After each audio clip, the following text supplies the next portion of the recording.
सुरेश के लिए सब लोग लड़की देखने के लिए जाते हैं। लड़की बहुत अमीर घर से होती है। लड़की का घर देखकर और उनकी खातिरदारी देखकर ही सुरेश की माँ की आंखें चमक उठती हैं। अरे अब इधर उधर ही देखती रहोगी? लड़की सामने बैठी है, उससे कुछ नहीं पूछोगी? हाँ हाँ पूछती हूँ। बेटी कहाँ तक पढ़ाई लिखाई की है? मैंने ग्रेजुएशन किया है। अच्छा। इतने में सुरेश अपनी माँ के कान में फुसफुसाता है। माँ देखो, इन्होंने नाश्ता चांदी की प्लेटों में लगाया है। अरे हाँ, लगता है कुछ ज्यादा ही अमीर है ये लोग। यहाँ रिश्ता पक्का कर ही देते हैं। हाँ, और लड़की भी ठीक लग रही है। चलो फिर, हमारी तरफ से तो ये रिश्ता पक्का है। अरे लेकिन ये तो पूछ ही लेती कि लड़की को खाना बनाना आता है या नहीं, घर का क्या क्या काम कर लेती है, घर संभाल लेगी? दिखने में तो समझदार लग रही है, तो आता ही होगा। अब इन सवालों में समय क्यों बर्बाद करें? जैसा तुम ठीक समझो। सुरेश और अनीता का रिश्ता पक्का हो जाता है और जल्द ही दोनों की शादी हो जाती है। शादी के बाद अनीता सुरेश के घर आती है। वाह वाह वाह, देखो तो बहू का हार कितना सुंदर लग रहा है। असली सोने का है, बहुत भारी भी है, कम से कम लाखों का होगा। क्यों बहू? जी माँ जी, पूरे 10 लाख का है। तुम्हारे माता पिता तुमसे बहुत प्यार करते हैं, इसलिए उन्होंने तुम्हारी शादी में कोई कमी नहीं छोड़ी। जी माँ जी, ये तो है।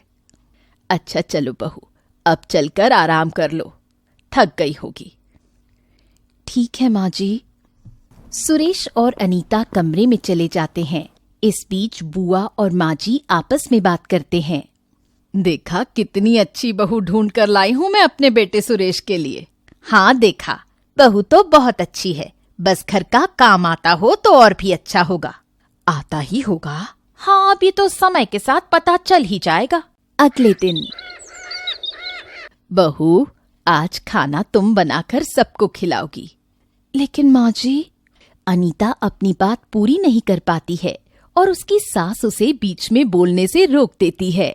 लेकिन वेकिन कुछ नहीं बहू, आज से ये तुम्हारी जिम्मेदारी है कि सबको समय से खाना मिल जाए। ठीक है माँ जी। हाँ, तो माँ जी, आप सब क्या खाएंगे? ये तुम अपने हिसाब से देख लो। ठीक है माँ जी। थोड़ी देर बाद, माँ जी खाना तैयार है। अरे बहुत बढ़िया, तुमने तो बहुत जल्दी खाना तैयार कर दिया। जी माँ जी। जा, बुआ जी को भी बुला ला खाने के लिए। अच्छा माँ जी। अनीता बुआ जी के पास जाती है और उन्हें खाने के लिए बुलाकर लेकर आती है। सब बैठकर खाना खाते हैं। वाह, बहुत खूब बहू, तुमने तो कमाल कर दिया। खाना बहुत अच्छा बना है। हाँ, खाना तो वाकई में लाजवाब है।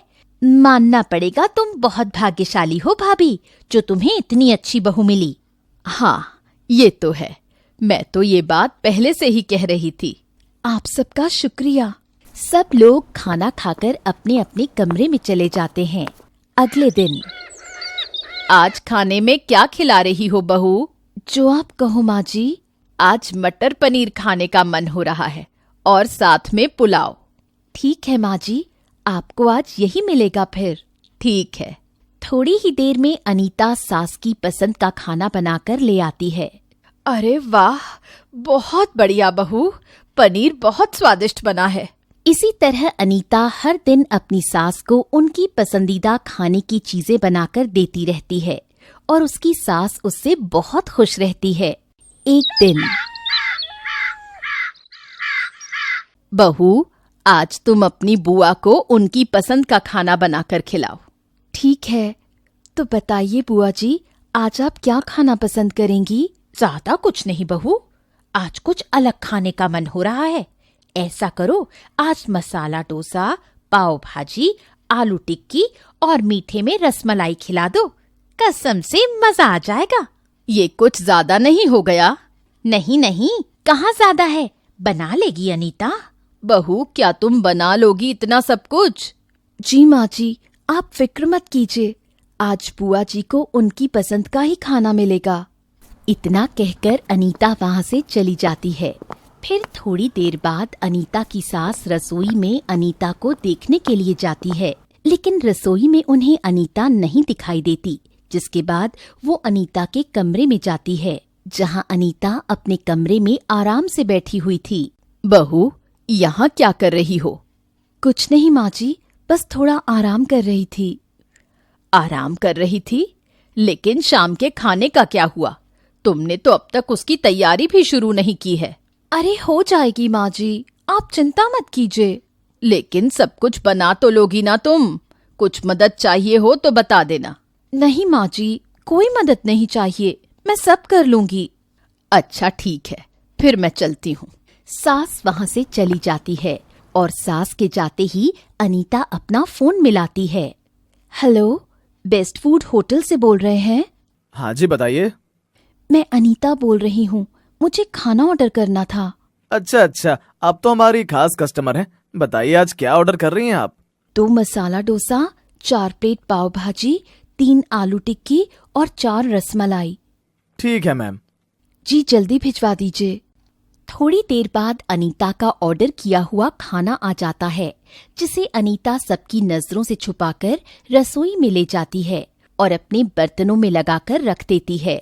माँ जी, खाना तैयार है, आप सब जल्दी से आ जाइए। और बुआ जी, आप भी आ जाइए, आपका पसंदीदा खाना तैयार है। आज तो खाने में मजा ही आ जाएगा। सब लोग खाना खाने के लिए बैठते हैं। अरे वाह, खुशबू तो बहुत अच्छी आ रही है। खाना देखने में भी अच्छा लग रहा है। मुझसे तो अब रुका नहीं जा रहा। चलो खाना शुरू करते हैं फिर। बहुत स्वादिष्ट बहू, मैं नहीं जानती थी कि तुम इतना सब कुछ भी बना लेती हो। बिल्कुल किसी 5 स्टार होटल जैसा लग रहा है। हाँ, सही कह रही हो तुम। नहीं माँ जी, मैंने खुद अपने हाथों से बनाया है। हाँ, तो हम कहाँ कुछ गलत कह रहे हैं।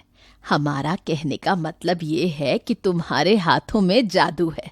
ये खाना तुमने बिल्कुल किसी होटल वाले खाने की तरह लाजवाब बनाया है। कहीं कोई कमी नहीं है। बिल्कुल ठीक कहा। ओह अच्छा, फिर ठीक है, और लीजिए ना। नहीं बहू, इतने में ही पेट भर गया। बस अब और नहीं। तुम भी खा लो बहू खाना। बस अभी खा लूंगी माँ जी, पहले आप दोनों खा लीजिए। कुछ देर बाद सब खाना खाकर चले जाते हैं। एक दिन घर की डोरबेल बजती है। बहू, देखना जरा कौन आया है। मैं कुछ काम कर रही हूँ माँ जी, आप देख लीजिए। अच्छा ठीक है, मैं देख लेती हूँ फिर। घर के बाहर एक आदमी खड़ा होता है। जी आप कौन? आपको किससे मिलना है? क्या ये अनीता जी का घर है? हाँ, अनीता यहीं रहती है। क्यों, क्या हुआ? मैं बेस्ट फूड होटल से आया हूँ। मुझे मालिक ने बिल के पैसे लेने के लिए भेजा है। बिल के पैसे? कैसे बिल के पैसे? खाने के बिल के पैसे। लेकिन हमने तो कोई खाना नहीं मंगवाया। अनीता जी ने मंगवाया है। क्या? बहू ने खाना कब मंगवाया? सास अनीता को आवाज लगाकर बुलाती है। अरे बहू, इधर तो आना जरा। आई माँ जी। अनीता आती है। क्या हुआ माँ जी? देख जरा, ये किसी होटल से आया है, बिल के पैसे मांग रहा है। तूने कुछ मंगवाया था क्या? जी माँ जी। क्या मंगवाया था? हम सबके लिए खाना मंगवाया था माँ जी। अच्छा चल, कोई नहीं, मैं अभी पैसे निकाल कर लाती हूँ। हाँ तो भैया, कितने का बिल है? दिखाना जरा। ये लीजिए, ये रहा आपका बिल। सास बिल देखकर ही चौंक जाती है।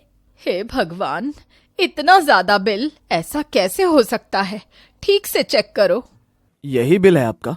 इसे देखकर ऐसा लग रहा है जैसे पूरे शहर का खाना आपके होटल से मंगवा लिया हो। ये पूरे महीने का बिल है, तो इतना तो आएगा ही ना। क्या मतलब, पूरे महीने का? जी हाँ। ये सब क्या है बहू? इतना खाना कब मंगवाया तुमने? अनीता की पोल खुल जाती है और अब उसे आखिरकार सच बताना ही पड़ता है। जी माँ जी, ये सब मैंने ही मंगवाया है। दरअसल मुझे खाना बनाना नहीं आता, इसलिए मैं आप सबके लिए बाहर होटल से खाना मंगवाती थी और सबको खिलाती थी। क्या? लेकिन ये बात मुझे पहले क्यों नहीं बताई? मैंने एक बार आपको बताने की कोशिश की थी, लेकिन आपने मुझे तभी रोक दिया था। हे भगवान, मेरी ही अकल पर पत्थर पड़ गए थे। अब क्या करूं इस बिल का? 50,000 से ज्यादा बिल मैं एक बार में कैसे भरूं? इतने तो पैसे भी नहीं है मेरे पास। आपको ये बिल आज ही भरना होगा, जल्दी कीजिए, मुझे और भी काम है।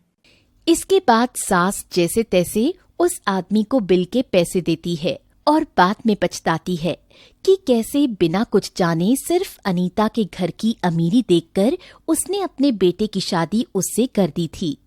इस दिन के बाद से सास को ही रोज रोज खाना बनाना पड़ा। पूरे गांव में कल्लूमल हलवाई की मिठाई की दुकान सबसे बड़ी थी। कल्लूमल हलवाई की दुकान पर लगभग सभी मिठाइयाँ बनती थीं और लोगों को जब भी कोई मिठाई लेनी होती थी तो वह कल्लूमल हलवाई की दुकान से ही लिया करते थे, क्योंकि कल्लूमल हलवाई की मिठाई की दुकान सबसे बड़ी थी और वहाँ बहुत सी मिठाइयाँ बनती थीं। इसलिए उसकी दुकान पर काम भी बहुत ज्यादा था, जिसके लिए उसने अपनी दुकान पर कारीगर भी रख रखे थे। वही कारीगर मिठाइयाँ बनाते थे। इस दुकान पर रसगुल्ले, बर्फी, लड्डू, बालूशाही, इमरती, गुलाब जामुन, जलेबी से लेकर रसमलाई, राबड़ी, सोन पापड़ी तक सब मौजूद रहता था। दुकान काफी अच्छी चल रही थी और इनकी दुकान पर ग्राहकों की भीड़ लगी रहती थी। लेकिन बस एक कमी थी। दरअसल कल्लूमल हलवाई बहुत ज्यादा कंजूस इंसान था। दुकान तो उसने काफी बड़ी कर ली थी, लेकिन कंजूसी करना उसने नहीं छोड़ा।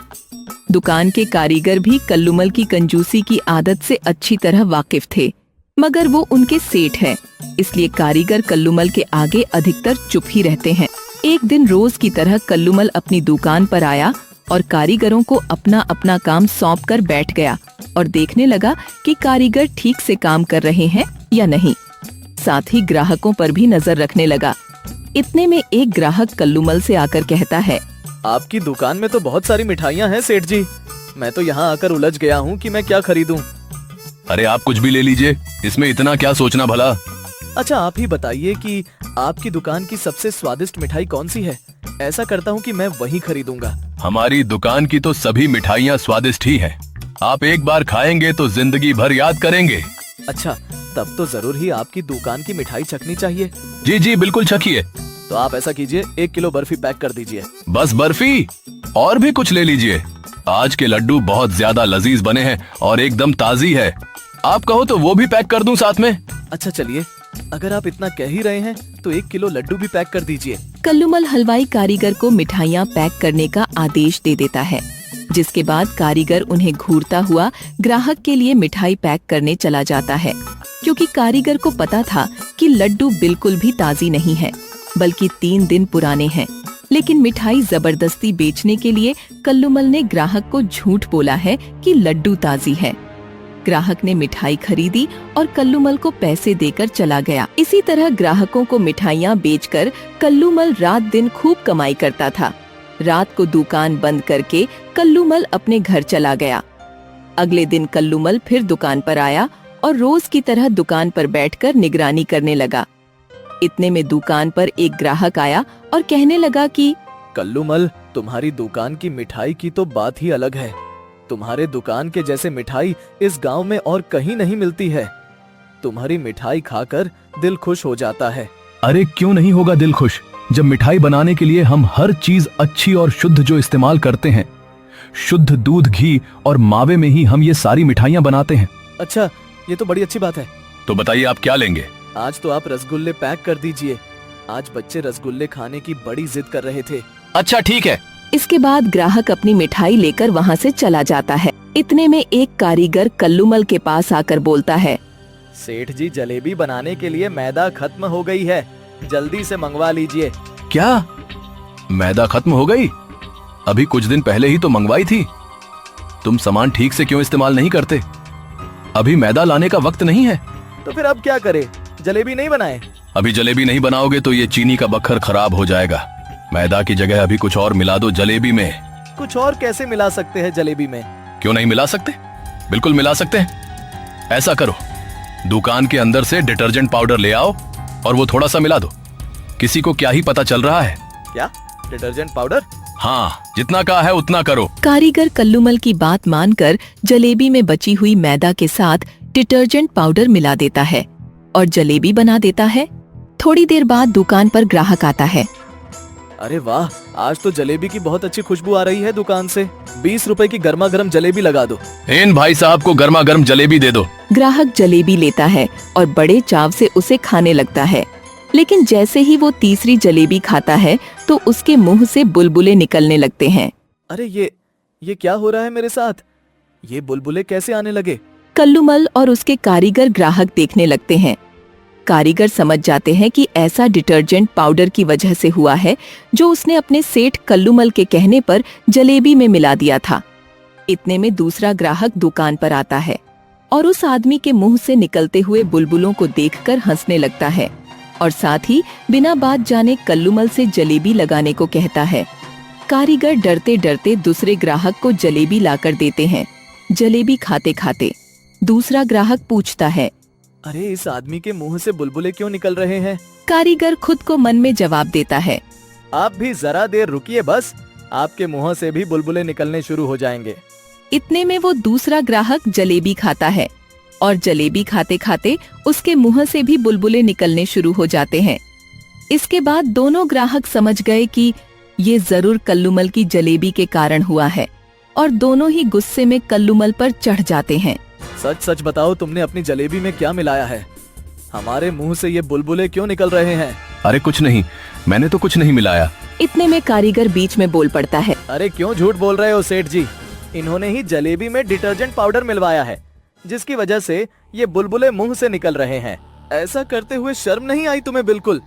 पैसों के लिए अब कुछ भी करोगे कल्लूमल? कल्लूमल और ग्राहकों में जमकर लड़ाई हो जाती है, जिसके बाद उसकी दुकान पर भीड़ इकट्ठी हो जाती है और पूरे गांव में ये खबर फैल जाती है कि कल्लूमल ने जलेबी में डिटर्जेंट पाउडर मिलाया है और इसी तरह मिलावट वाली मिठाइयाँ ग्राहकों को बेचता है। जिसके बाद दुकान के बाकी कारीगर भी कल्लूमल को ये बोलकर छोड़कर चले गए कि कोई कितना ही कंजूस और लालची हो सकता है। सेठ जी, आपने तो हद ही पार कर दी। तो इस तरह थोड़े से पैसे बचाने के लिए कल्लूमल ने कंजूसी दिखाई और जलेबी में डिटर्जेंट पाउडर मिलाकर ग्राहकों की सेहत के साथ खिलवाड़ किया। कल्लूमल की इसी हरकत को देखकर उसके पास ग्राहक आने बंद हो गए और उसका काम भी ठप्प हो गया। साथ ही इस मामले के बाद कल्लूमल किसी को मुंह दिखाने लायक भी नहीं रहा।